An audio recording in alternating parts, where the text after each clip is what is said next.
មកដល់ទឹកដីក្រុងបវត្តចង់ញ៉ាំគ្រឿងសមុទ្រដែលឆ្ងាញ់ហើយល្បីបើកមកយូរឆ្នាំគឺសូមណែនាំកន្លែងនេះមួយគឺធានាមិនខកចិត្តតែម្ដងគ្រឿងសមុទ្រកន្លែងគាត់គឺធានាថ្មីស្រស់តែម្ដងហើយបងប្អូនទាំងគ្នាមានច្រើនជម្រើសណាស់សម្រាប់ដែលយើងចង់ញ៉ាំហើយយើងចង់ឆ្នៃចេញជាមុខម្ហូបអីក៏បានដែរចង់សាក់រសជាតិបែបឥណ្ឌូបែបចិនឬក៏បែបខ្មែរយើងជីទូទៅហ្នឹងមិនក៏បានដែរព្រោះថាចង់ភៅពួកគាត់នេះគឺជំនាញយកតែមែនតែននៅពេលដែលបងប្អូនយើងអញ្ជើញទៅហាងបោកគាត់ប្រកបណាស់បានឃើញគ្រឿងសមុទ្រដែលគាត់ដាក់តាំងនៅខាងមុខហ្នឹងគឺស្រស់ច្រើនខ្លាំងមែនតែនតែយើងអាចរើសបានតាមចិត្តដែលយើងមានចំណូលចិត្តមួយណាឯហ្នឹងអាចឃើញនៅក្នុងជាក់ស្ដែងនៅក្នុងវីដេអូហ្នឹងដឹងហើយគូច្រើនយកតែមែនទែនបងប្អូននេះគាត់ថាអ្វីដែលខ្ញុំទៅនេះគឺមិនទាន់ច្រើនមុខណាស់ណាទេគាត់ថាមានថ្ងៃខ្លះហ្នឹងគឺច្រើនជាងនឹងទៀតដោយតែបានឃើញជាក់ស្ដែងនឹងភ្នែកអញ្ចឹងគ្រឿងសមុទ្រកន្លែងគាត់នេះគឺធានា100%តែម្ដងគឺស្រស់ថ្មីbằngគាត់ដាក់លក់ឲ្យភ្ញៀវគឺថាមិនឲ្យភ្ញៀវខកចិត្តទេហើយអ្នកដែលជាមួយប្រហែលជាដឹងហើយថារសជាតិកន្លែងគាត់ហ្នឹងគឺតាមខ្លាំងញាក់សាច់ប៉ុណ្ណាហើយគ្រឿងសមុទ្រគាត់នេះគឺថាមានច្រើនជម្រើសច្រើនបែបណាស់បងប្អូនទាំងគ្នាគឺមានគ្រឿងសមុទ្រច្រើនប្រភេទច្រើនជម្រើសសម្រាប់បងប្អូនយើងដែលអាចរើសបានតាមបេះដូងតែម្ដងហាងរបស់គាត់ចាប់ផ្ដើមបើកចាប់ពីម៉ោង2រសៀលរហូតដល់ម៉ោង5ទីភ្លឺបងប្អូនទាំងគ្នាអាចទៅញ៉ាំចន្លោះម៉ោងដែលគាត់បើកនឹងបានហើយបើសិនជាបងប្អូនយើងចង់កំងតាម app e-cab ក៏គាត់មានដែរហើយទីតាំងរបស់គាត់គឺក៏អត់ពិបាករកដែរបងប្អូនទាំងគ្នាអាចចុចតាម Google Map ដែលខ្ញុំដាក់នៅខាងលើឬក៏ comment នឹងក្រោមនឹងបានគឺនៅនឹងជាប់ផ្លូវជាតិលេខ1យើងនឹងទេគឺនៅជាប់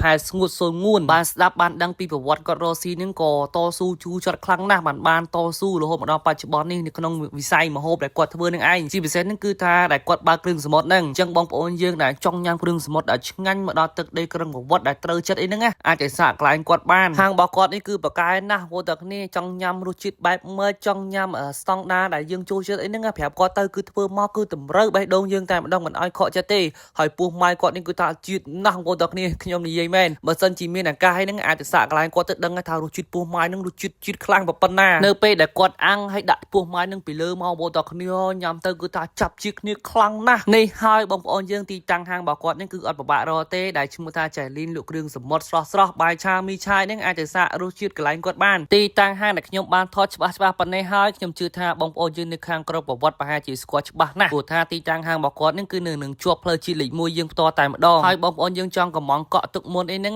អាចតាក់ទងតាម Telegram ដែលខ្ញុំដាក់នៅខាងលើនឹងដូចគ្នាហើយនេះហើយបងប្អូនទាំងគ្នាគឺទំនងណាស់មួយចានណាក៏ទំនងដែរបងប្អូនទាំងគ្នាអើយបងប្អូនទាំងគ្នាទៅសាកទៅបងប្អូនទាំងគ្នាដែលចូលចិត្តគ្រឿងសមុទ្រនេះកន្លែងនេះគឺខ្ញុំធានាតែម្ដងធានាទាំងរសជាតិធានាទាំងគ្រឿងសមុទ្រស្រស់ហើយណែនាំជូនបងប្អូនទាំងគ្នាទៅសាកញ៉ាំកន្លែងហ្នឹងតែម្ដងគឺមិនឲ្យខកចិត្តទេនឹងជាប្រភេទទឹកកន្លុកក៏គាត់មានដែរចង់ញ៉ាំអីហ្នឹងទៅសាកកន្លែងគាត់បានគឺបឺតមកញ៉ាំជាមួយនឹងគ្រឿងសមុទ្រយើងគឺថាចាត់ជីគ្នាណាហើយ oyster អាំង oyster ស្រស់ទឹកត្រីផងគាត់នេះគឺថាធ្វើមកត្រូវគ្រឿងមែនទែនបងប្អូនទាំងគ្នាទៅញ៉ាំមកដឹងថាទឹកត្រីបងគាត់ធ្វើឆ្ងាញ់ខ្លាំងប៉ុណ្ណាគ្រឿងសមុទ្របើសិនជាទឹកត្រីឆ្ងាញ់ហើយកន្លែងហ្នឹងគឺថាដឹងតែដាច់ហ្មងព្រោះម៉ូជាប់ចិត្តជាមួយនឹងទឹកត្រីតែម្ដងដោយខ្ញុំអញ្ចឹងដើរភ្លក់ដើរញ៉ាំអាហារច្រើនណាស់ប៉ុន្តែឥឡូវនេះមកជាប់ចិត្តជាមួយនឹងទឹកត្រីកន្លែងគាត់នេះបងប្អូនទាំងគ្នាដាក់ជាមួយនឹងគ្រឿងសមុទ្រមកចាប់ជាតិគ្នាខ្លាំងមែនទែនបងប្អូនទាំងគ្នាអើយខ្ញុំនិយាយមែនអញ្ចឹងហើយវីដេអូយើងមានតែប៉ុណ្្នឹងទេជួបខ្ញុំនៅវីដេអូក្រោយៗទៀតបាយ